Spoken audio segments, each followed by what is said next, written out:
Hello! Good morning, everyone. Welcome to Mosaic Live Online Church service. Our first time. Our very first time. We are very excited, and we're so happy to see everyone online. Yeah, welcome to our home. This is what it looks like. Yes. If you could see behind you, though, it's like full of cameras and lights and pictures. Right.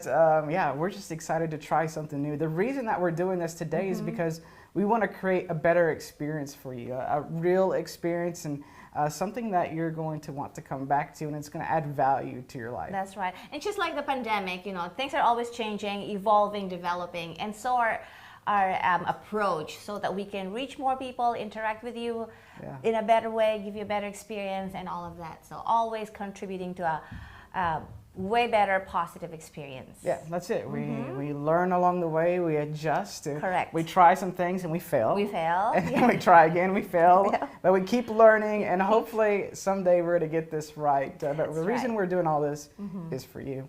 Right. So let's say hello to some of the people that are here with us today. So Hosein here in the background. Hosein, who's chatting with us there in the chat? Yeah, I can see is Tom, Tom and Arun, Isabel, and Mariam. Nice. Well, Tom, good to see you. Hope you're having a great week. That's right. We definitely miss you. And Rebecca and Jeremy also. First. Rebecca and Jeremy.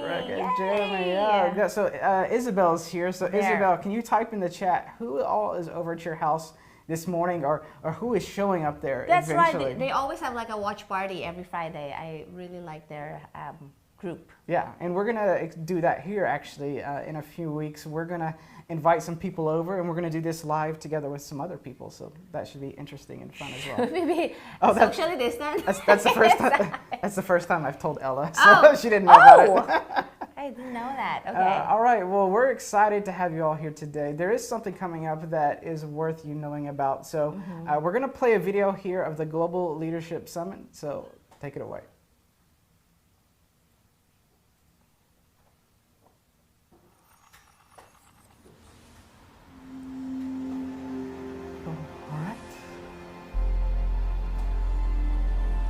I know a leader who slept through the night, the deep and peaceful sleep of a man in command. It wasn't that his world was in control or that the seas were still, but his hand was at the helm and he knew what to do. Let me explain. It hadn't always been like this. Many restless nights he sat there, paralyzed by a dimly lit, uncertain future. He'd been playing it safe, playing it small. There was a hard core, the kind that had to be made. He found himself in a place he'd never been, stuck and alone. Is this what leading is? I had a vision once. I lost it though. Then, slowly, he saw it. A word, a call. Enough of playing it safe, enough of playing it small. He had a vision of the future, and he's chasing after it. Faster, confidently, step after mighty step. And so that night, the leader slept, because he had seen it. He had been to the mountain, and he knew what he needed to do. He found a grander vision.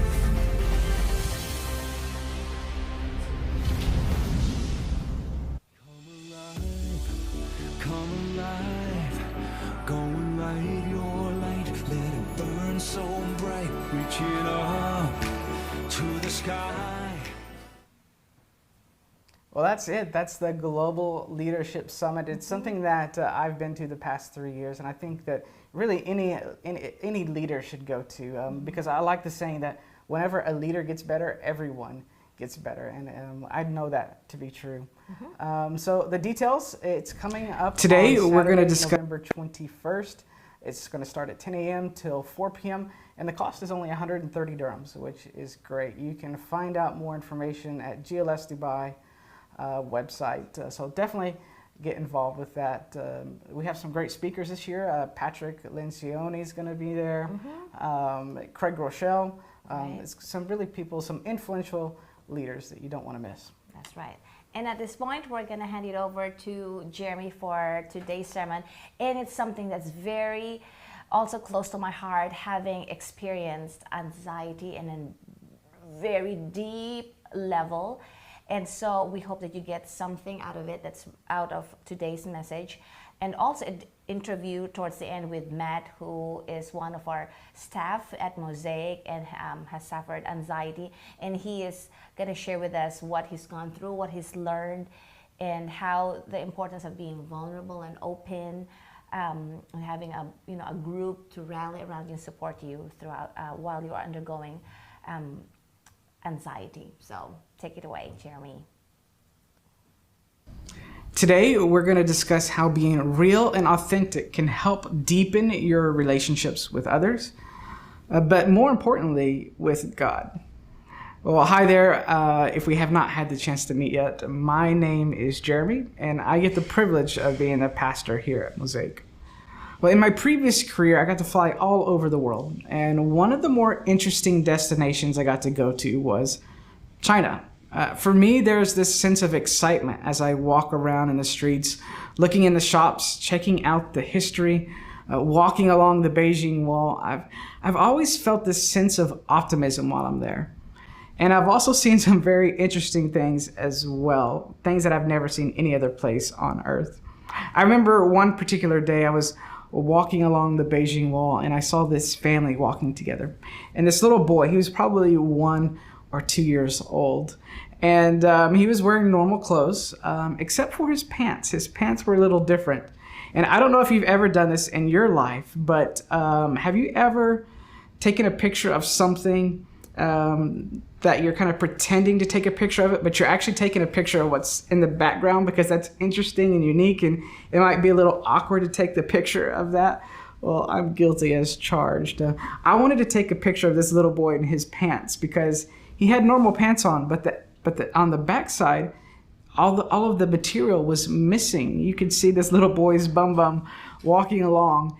And so I was curious. I've never seen that before. Why are they doing that? And what I came to find out was, in the provinces of China, diapers are not readily available. And this was just an easy, cheap way of not having to use diapers. I thought, well, that makes complete sense.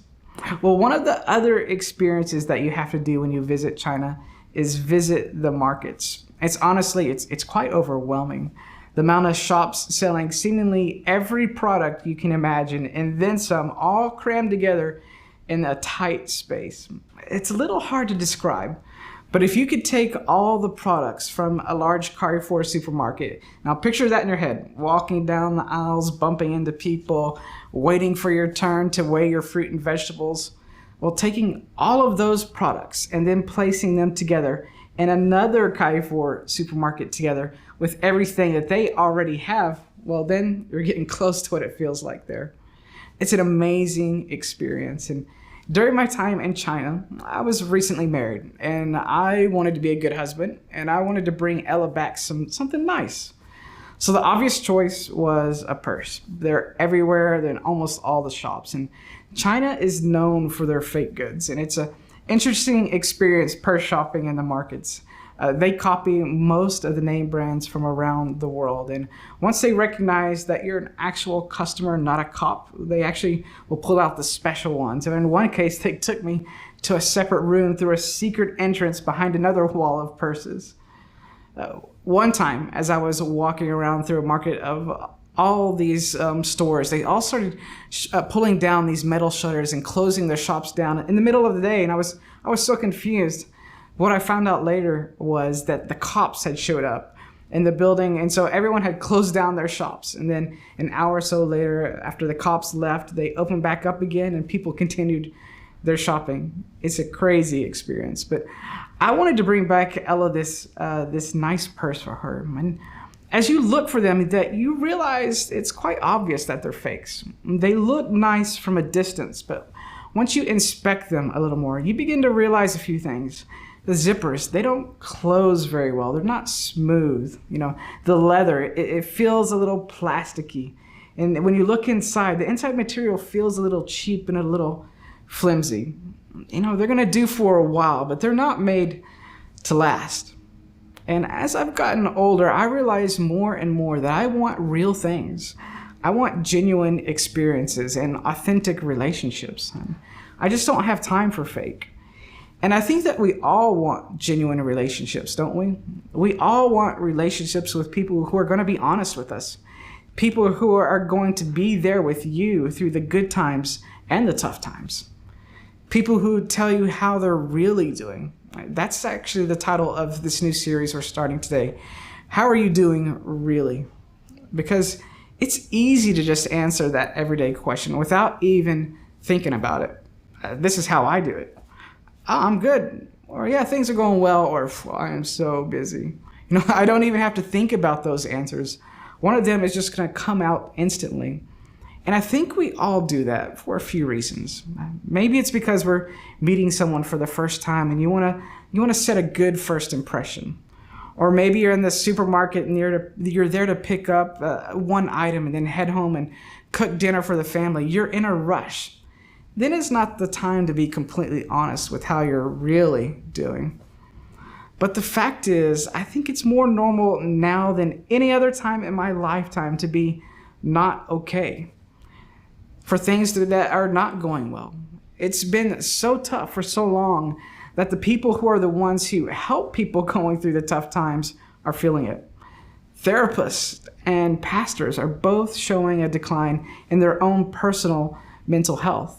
Me and Ella, we recently took a week off to recover and recharge, and I can tell you from my own personal experience that I was very close to burnout.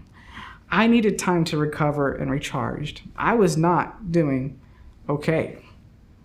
So today, we're going to dive a little bit deep into one strategy to managing the not okay. There is something about that honesty that brings us closer together as human beings. There is this feeling of vulnerability that brings us closer together. And when someone opens up and tells us how they're really doing, it creates this respect and realness to a relationship. That's definitely true in our human relationships, but it's also the same with our relationship with God. So the strategy that we're going to look at today and unpack today is simply this. We have to be honest with God. And it can be tough to be honest to him. I think there's this parent thing in us that if we tell God how we really feel, that he's not going to give us what we want. There's this old saying, don't bite the hand that feeds you. And I think that's a common emotion. But as we study the life of King David, we're going to find out that that's not how God works. And that's good news for you and for me. David was the second king of Israel. And if you grew up in the church or maybe you watched some TV, you might know a little bit about David. He had one of the most complicated lives in all of the Bible. He was an adulterer, an eventual murderer, a musician, a writer, and someone who God loved deeply. I don't know about you, but that gives me a lot of hope with all of my screw-ups and all my failures, that if God could love David the way that he did, even after all of David's failures, he can love me the same. I find that so hopeful. Well, David, he was quite an emotional person. I think it's safe to say that David did everything with passion. And if you were to open up your Bible right in the middle, you're going to end up in the book of Psalms. And Psalms is a collection of songs and poetry written by some of the most powerful and creative people of that time. It's actually a collection of creative diaries that chronicles the daily prayers and reflections of the authors.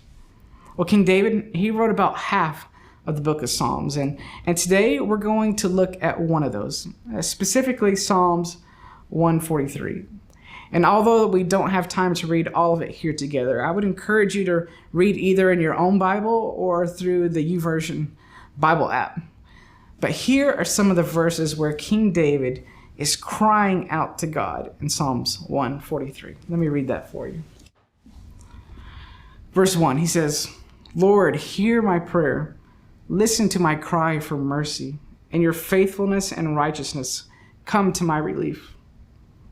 The enemy pursues me. He crushes me to the ground. He makes me dwell in the darkness like those long dead." So my spirit grows faint within me. My heart within me is dismayed. I spread out my hands to you. I thirst for you like a parched land. Answer me quickly, Lord. My spirit fails. Do not hide your face from me, or I will be like those who go down to the pit. That doesn't sound like a happy song or a happy poetry, does it? It kind of sounds like a child that's begging for its life. David is desperate. He doesn't have the energy to pray all the right words in the right way. He's so overwhelmed by circumstances that he's 100% honest with God. That's good news for you and for me. That tells me that there's no need for us to pretend with God. You know what I think? I think God isn't looking for perfect people. I actually don't believe God is even interested in perfect. You know why? Perfect people think they don't need Jesus. Jesus came for people who are willing to admit that they don't have it all together. And if you're here watching this today and you don't have it all together, COVID-19 has brought more struggles than you could ever have imagined. I want to encourage you. I want to tell how God feels. That to be 100% honest with him, God's not going to get mad and leave you there standing empty-handed. No, in fact, he's going to draw in closer. He's going to get it right up beside you, and he's going to guide you. And when you're too tired to carry on, he's going to pick you up, and he's going to carry you. Honesty brings you closer to God. If you're a parent, you can totally relate to this. If my son or daughter were to come to me in desperation, I'm going to do everything in my power to help them. I love them so much. And God, he feels the same way about you. He loves you so much. So much, in fact, that he sent his son Jesus to earth. He sent Jesus to die on the cross to save you and me from sin and death. If this is the first time you're hearing this or you have more questions about Jesus, I would love to answer some of your questions. Please reach out to me and we can set up a time to chat. You can find my email or phone number on any of our social media platforms or website. I look forward to chatting with you about that. Honesty, it brings you closer to other people, and more importantly, it brings you closer to God. So today, as we end the service, we're going to hear from my good friend, Matt. Matt is going to share his story of how anxiety and how being honest and open helped him recover from that anxiety journey. Take a look. All right, well, thanks for being here, Matt. For those of you that don't know Matt is the graphic designer here at Mosaic. Makes us look way better than what we really are in life. Talented graphic designer and overall just a great person. So thanks for being here, Matt, and sharing your story. Check us out, zooming away. You're all the way in Dubai, in the big city of dreams. And I'm here in the little island of Malta, chilling in the Mediterranean. It's pretty cool that we could do this. So yeah, I'm happy I could come here and just spend some time to share my story a little bit. Yeah, so I've known, I guess, Matt for about a year and a half or so. And you had some difficult times in the past. And so can you share a little bit about what has been going on in your life over the past few years? Well, let me tell you, 2020 has been a crazy year. And I'm sure that's an understatement for many people. It's crazy, you know, it's been unbelievable. And for me, it started before the whole COVID thing happened. So, you know, a lot went down in a very short time for me. And, you know, so it all started, you know, end of 2019. You know, I was working for a church in Dubai and I had been there for a few years and I kind of felt that it was my time to exit. And there was a lot of things that started happening through prayer and just, I feel like God was speaking to me and little things that happened to confirm that that was the right decision. You know, I knew it was my timing. I just wasn't sure when, and I knew that I wasn't just going to leave. I knew it had to be something that God really, you know, did and showed me clearly. And I remembered I went to church one day. I was serving on, as a creative director, and it was so funny. The whole day, people kept opening physical doors for me. Like everywhere I went, someone would open a door, and I didn't open any doors. I just kept walking through these doors, and it was, and it stuck in my head, and it was something that doesn't happen, and it was something that kind of stuck with me. So I went home, I remember, and I was praying, and I just felt like I should pray about it. So I'm praying, like, Lord, is there anything in this? Like, it's been a weird day. All these doors are opening for me. And I kind of felt, a subtle voice say, and I wrote this in my journal, take the next door that opens for you. And I just wrote it down like, hey, whatever, I'm just going to write it down, whatever it is. So funny thing, and I hadn't had any job offers or anything like that happening. I was working, I was happy, everything was great. And I wasn't, asking around, setting my resume. But funnily enough, a few weeks later, a friend of mine who owns a restaurant in Dubai, I went there to say hello, and the conversation came up about me working there, and it had come up in the past a long time ago that maybe one day I'll work here, and it just came up again when I was there, and the owner actually offered me a job to work there in the hospitality industry, which I love, and to go and manage this restaurant. I knew the head chef; he's a good friend of mine. I love the restaurant, and it was like, wow, this is amazing, so it's exactly what I wanted to do. And I really felt like it was my time to leave, and this was the opportunity. And it came shortly after that time of prayer. There were other things. So I left my job at the church as creative director, and I went and started working at this restaurant. And I won't name the restaurant. It's One Life, just in case. But, anyway, it's all good. But I was working there, and it was amazing. I was working this new job, hospitality, good pay, everything is going amazing. And I'm like, this is all God. My life is only going to get better. I felt like I was living in the dream, and things really worked out. And so 2 months goes by, and the owner pulls me aside and says, I need to speak to you. And I'm like, okay, cool. Did I do something wrong? Did I offend somebody? All the thoughts are going through the head. And he looked really serious. So he pulled me aside, and he just said, look, I have some news for you, and it's really bad news. I'm like, okay, just tell me. And he's like, I'm going to have to fire you.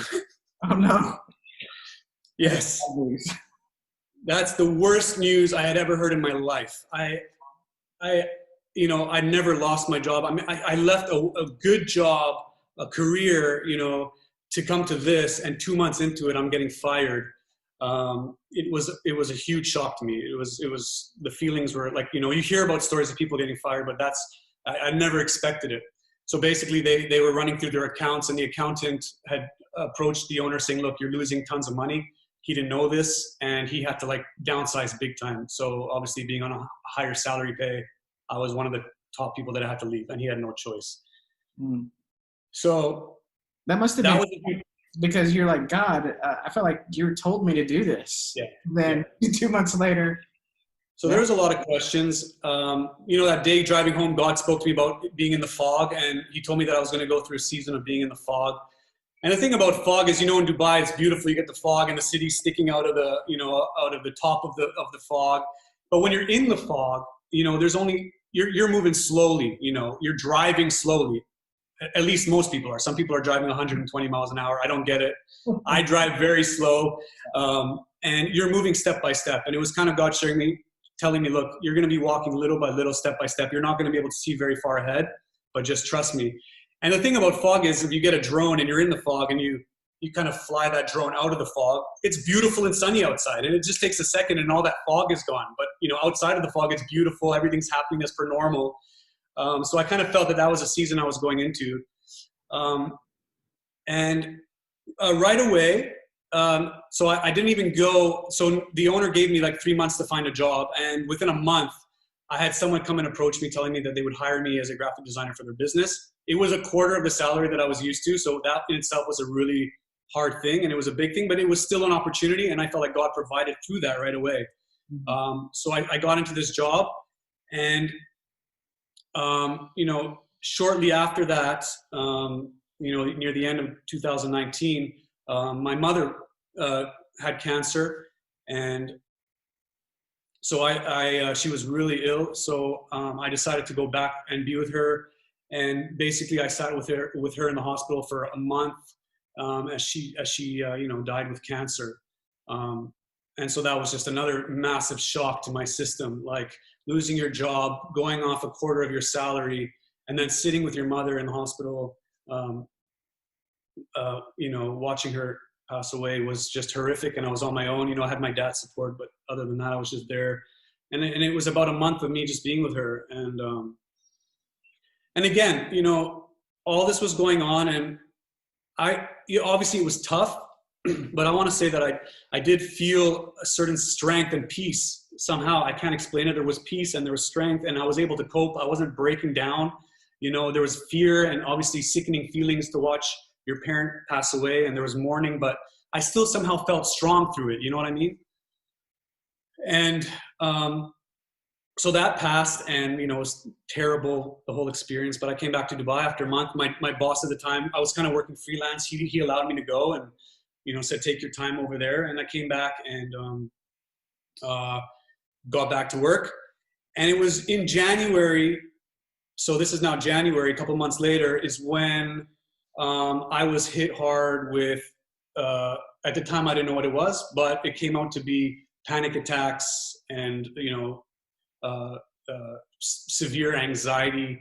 So I found myself, in that month of Jan, Feb, going in and out of the hospital, having these panic attacks, not knowing what to do with myself, and kind of just trying to figure out what is going on like right now. This extreme sense of fear, shaking, all the things that come with anxiety. And I realized, I had been hit hard, and things were about to change for me, and this is another big slap in the face. After all the things that had happened, I have to now go through this. One thing I will say, and it's just coming to my mind, my dad has always been, very close to me and been a huge support. And around the time when I was quitting working at the church, he didn't tell me this at the time, but he had a dream that I would come to a fork in the road, and there was an arrow pointing to the left, that I should go left. And in the dream, he knew that going to the right was actually continuing on with the church. And that road to the right was really smooth and easy. But the sign was saying, go to the left. And on the left, the road was extremely rough and rocky and dangerous and steep downhill. But at the end of this rough, rocky road, there was an open plain of just green pastures, which to my dad meant a place of rest and just peace, so that was something that he told me later on, and it made so much sense after everything I was going through. So that was another thing that I can just remember, that God was really just using different people in my life and speaking to me, speaking through pastors like yourself and my dad, just to really keep me strong during those times, So I'm just really thankful for those things. But yeah, so I started getting anxiety and living with anxiety. Well, I remember the first time that you told me about it. It was interesting to me, because I've always known you as more of a creative, confident person. And when you told me about it for the very first time, you seemed so cool and relaxed about it. It's like, hey man, I had to go to the hospital yesterday and had an anxiety attack, and so I'm getting better. I'm trying to get through it. And I was like, you were so calm and collective whenever you told me about it. But I just remember thinking to myself, wow, he seems so like real and honest and vulnerable about what you were going through. And I really respected you for that. And I think that vulnerability made us closer, and made our friendship seem more real. Yeah. But tell us, like, is that something that you normally do? Do you normally go around and telling people your issues, or like, how has it helped you to tell other people? Maybe? Look, I've had a lot of things to deal with my whole life. So I think from a young age, as a Christian, I was saved when I was 17, and I have so many stories that I would love to share of God's faithfulness in my life through all this pain and struggle. But I think I learned early on in my Christian walk, just to surround myself with people that believed in me and that I could trust, and to be open with those people, And I think early on, whether it was dealing with pornography or just different things, I feel like God brought most healing in those moments, where I would just take the walls down, the pride and the sense of I can do this on my own. and just say, look, I need help, and that's tough. And it was tough for me, just to be completely honest about where you're at. And I get emotional thinking about it. But yeah, it's brought a lot of healing in my life. So people like yourself or my dad or close friends, mentors, people that have taken me under their wing, just to be honest, I don't have it together. Being in leadership positions and in a place where you have to look like you've got it all together. Look, I don't have it all together. None of us do. We all need help. And, I think that just that vulnerability and openness and honesty with my wife, and not trying to look like I'm the big, strong man that's got it all together, it has brought healing, and God's used those moments to bring healing. Yeah. Yeah, I think that's something that's for someone that might be watching this right now, that to hear that it's okay not to be okay, especially right now during times of COVID. COVID has changed everything. It's been so hard for so many of us, and people are going through job losses or pay cuts still to this day, and are still trying to recover their self-esteem and their financial position. Yeah, people are going through a lot. And people need to hear that it's okay to not be okay. I feel like. Yeah, I think I just refuse to feel sorry for myself. Like, okay, so I have some anxiety issues or I have some issues. I'm not going to just wallop in self-pity, I'm just going to be honest and open about it. We're all struggling, and I refuse to just beat myself up and feel sorry for myself. And I think that's a dangerous trap when you think, I'm alone in this. I'm going through this alone. I'm the only one who has these issues. I'm the only one struggling. And you start thinking, I don't deserve this. God doesn't love me. And all these lies start flooding your mind, but it's not true. And I think it's really then about a matter of perspective. Where are you going to choose to focus? Are you going to choose on what you don't have, what you are going through?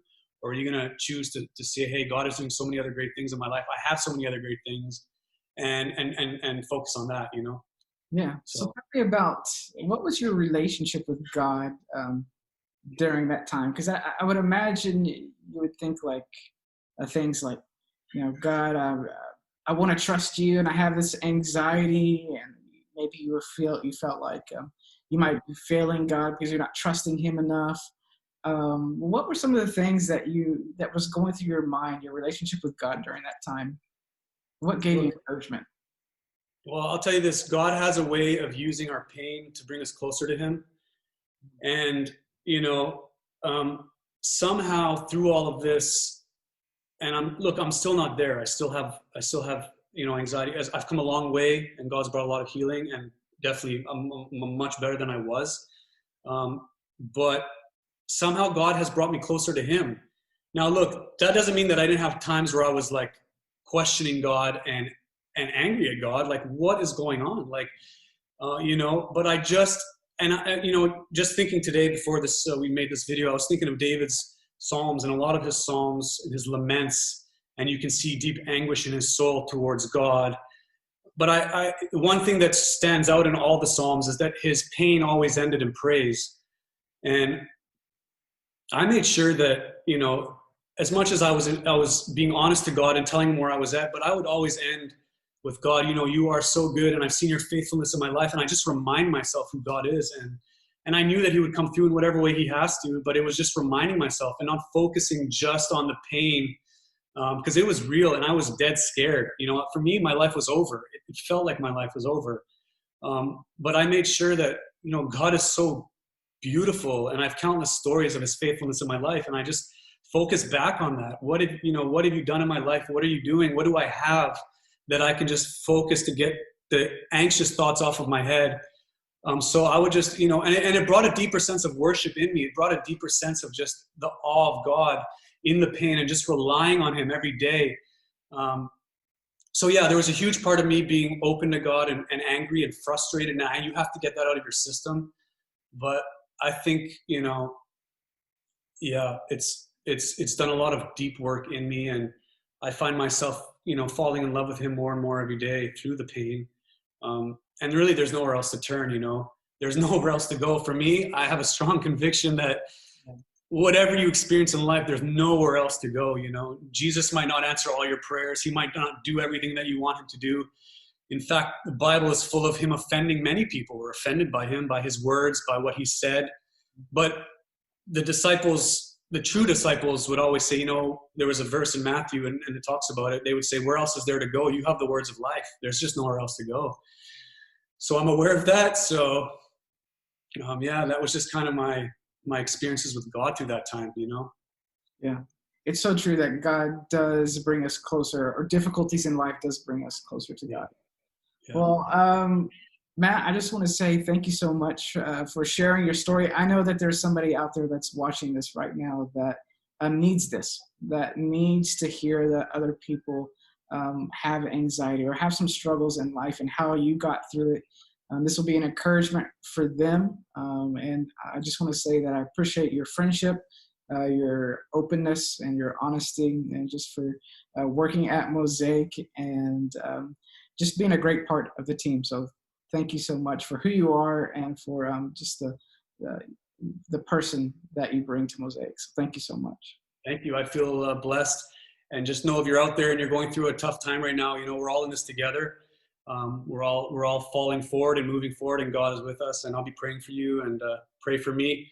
But yeah, thanks, Jeremy. It was great to be able to share a little bit. And yeah, well, appreciate you, and have a great time in Malta at the beach, hanging out.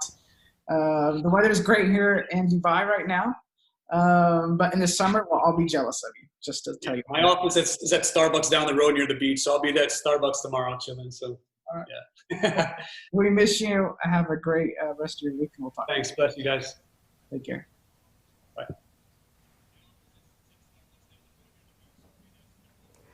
Wow, well, today we're going to discuss how being real and authentic can help deepen your relationships with others. And I know, Ella, for you, anxiety has actually been an issue as well. Whenever I told you I wanted to quit my stable pilot job to be a pastor, I know that put some stress on you. Don't do it again. Okay. Yes, I've gone through a different level of anxiety, and with the help of my small group praying for me and with me, and also being honest to God about how I felt, and just being broken and fully surrendering my situation to the Lord really helped me deal with it and successfully out of it. And after that, the worship was definitely sweeter and more deep and personal. Yeah. Well, speaking of worship, we're going to spend a little bit of time in that. We're actually going to sing a song that talks about God being with us when we're going through a storm, when we're going through a hard time, and being there with us, how God, He makes us brave. So check this out.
Oh, amazing. Thank you, Ben. We're so blessed to have such a good band. And not just a good band, but actually just good people in general. That's true. We love them. They're great people. Well, we did it. This is our first live event we on hope YouTube. you enjoy the experience. What's a big difference, actually? You're just talking live? I think probably more mistakes between us. That's probably the big difference. We always keep learning. But It's we're okay. so glad that you're here. I hope you really enjoyed today. And if you're struggling with mental issues, I want you to know it's okay not to be okay, and you are not alone. And well, thanks for being here. And we would like to encourage them to reach out to someone they trust. Yeah. And we're here for you. You can send us a message, help, ask us to pray with you, for you. The line is open. We would love to help you. Yeah, definitely. Just leave a comment. Leave a comment down below, and we'll be sure to reach out to you. And maybe if you haven't subscribed yet, please do that, because it helps us get the message out to more people. Yeah, thanks for being here. Thank you, guys. We're so excited. Have a great rest of your week, and Have we a will great see weekend, you everyone. next Friday. God Take care. bless.